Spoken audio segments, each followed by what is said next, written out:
সবাইকে স্বাগতম জানাচ্ছি আজকের ভিডিওতে আমরা দেখব টিসিবি কার্ড হারিয়ে গেলে কিভাবে সেটি আবার আবেদন করে নতুন করে আবার আপনার জন্য নিয়ে আসবেন। সো আজকের ভিডিওটি আপনি যদি সম্পূর্ণ দেখেন তাহলে আপনি বুঝতে পারবেন কিভাবে একটি হারানো টিসিবি কার্ড নষ্ট হয়ে গেলে বা ক্ষতিগ্রস্ত হলে সেটিকে কিভাবে আবার আপনার কাছে পেতে পারেন। সো এখন আর বাজারের পণ্য কিনতে গিয়ে বা টিসিবির পণ্য কিনতে গিয়ে ফেরত আসতে হবে না।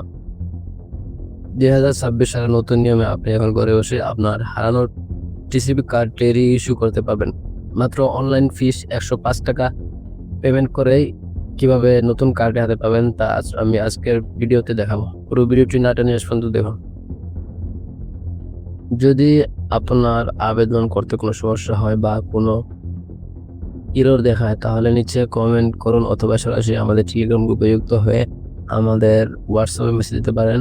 আমরা আপনার কাজটি আপনার হয়ে করে দেব। ভিডিওটি ভালো লাগলে লাইক কমেন্ট শেয়ার করতে ভুলবেন না এবং অবশ্যই সাবস্ক্রাইব করবেন।